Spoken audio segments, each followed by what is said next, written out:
Hello everyone, আসসালামু আলাইকুম। কেমন আছেন সবাই? আই হোপ সবাই অনেক বেশি ভালো আছেন। আলহামদুলিল্লাহ আমরাও অনেক ভালো আছি। বন্ধুরা, ফিরে এলাম নতুন আরও একটি রেসিপি নিয়ে। আজ আপনাদের রান্না করে দেখাবো ঈদ স্পেশাল মাটন কারি বা খাসির মাংস রান্নার সহজ একটি রেসিপি।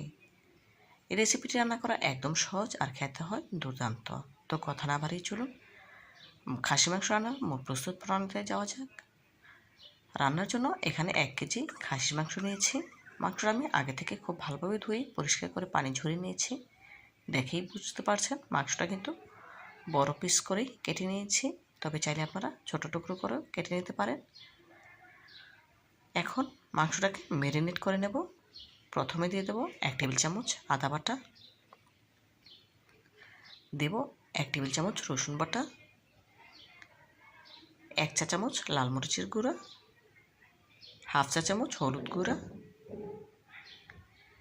1 চা চামচ জিরা গুঁড়া, স্বাদ মতো লবণ, 1 টেবিল চামচ সয়াবিন তেল। এখন সবগুলো উপকরণ একসাথে হাত দিয়ে খুব ভালোভাবে মেখে নেব। যে কোনো মাংস ম্যারিনেটের ক্ষেত্রে হাত দিয়ে মেখে নিলে মাংসের স্বাদ অনেক গুণে বেড়ে যায়। আপনারা অবশ্যই হাত দিয়ে মেখে নেওয়ার চেষ্টা করবেন। মেখে নেওয়া হয়ে গেলে হাতে সময় থাকলে 1 ঘন্টার জন্য রেস্টে রেখে দেবেন। তবে আমার হাতে সময় ছিল না, সেজন্য আমি রান্নার জন্য সরাসরি চুলায় চলে যাব। এদিকে চুলে একটি প্যান বসিয়ে নিয়েছি। প্যানে দিয়ে দিচ্ছি 1/4 কাপ সয়াবিন তেল, কিছু আস্ত মশলা তেজপাতা, লং, এলাচ ও দারচিনি কয়েক সেকেন্ড নেড়েচেড়ে ভেজে নেব। এতে করে খুব সুন্দর ফ্লেভার আসবে।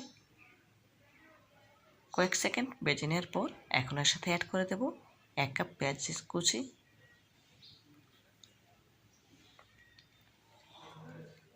নেড়েচেড়ে পেঁয়াজ কুচিগুলো ভেজে নিতে হবে। যেহেতু মাংসে লবণ অ্যাড করেছিলাম সেজন্য পেঁয়াজের সাথে লবণ দিইনি। পেঁয়াজগুলো আমার ভাজা হয়ে গিয়েছে, দেখেই বুঝতে পারছেন। এখন এর সাথে অ্যাড করে দেব আগে থেকে মেখে রাখা মাংসগুলো দেওয়ার সাথে সাথেই নেড়ে নিতে হবে, যেহেতু পেঁয়াজগুলো অলরেডি ভাজা হয়ে গিয়েছে, নয়তো পুড়ে যেতে পারে। এইভাবেই খাসি মাংস রান্না করলে একদম ঝামেলামুক্তভাবেই রান্না করা যায় আর খুব কম সময় সেদ্ধ হয়ে যায়। আপনারা আসছে ঈদে আমার রেসিপিটি ফলো করে একবার হলো খাসি মাংস বা মাটন কারি রান্না করে দেখতে পারেন। ইনশাল্লাহ খেতে অনেক বেশি ভালো লাগবে। মিক্সিং বোল ধুয়ে সামান্য একটু পানি অ্যাড করে দেব। আবারও খুব ভালোভাবে নেড়ে নিচ্ছি। নেড়ে নেওয়া হয়ে গেলে ঢাকা দিয়ে দেবো। এভাবে ঢেকে রান্না করলে মাংসটা খুব সহজে সেদ্ধ হয়ে আসবে। ঢাকা তুলে মাঝে মধ্যে একটু নেড়েচেড়ে দিতে হবে।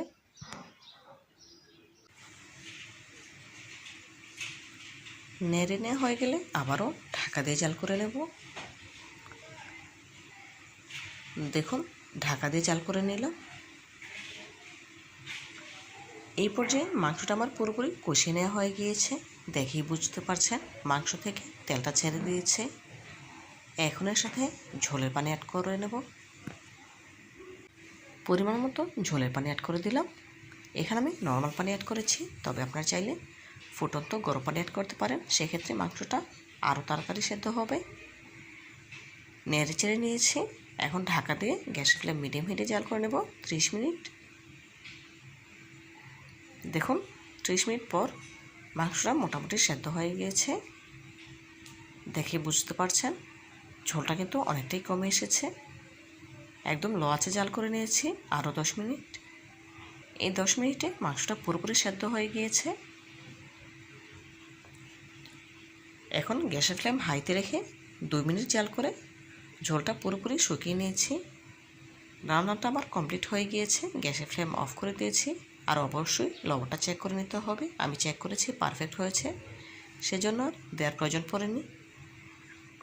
এখন একটি সার্ভিং বলে মাটন কারি বা খাসি মাংসটা সার্ভ করে নিয়েছি।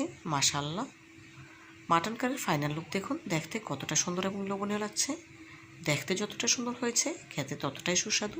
আপনারা একবার হলো আসছে দিয়ে আমার রেসিপিটি ফলো করতে পারেন, ইনশাল্লাহ অনেক বেশি ভালো লাগবে। আজকের মতো বিদায় নিচ্ছি, ভালো থাকবেন সবাই, আল্লাহ হাফেজ।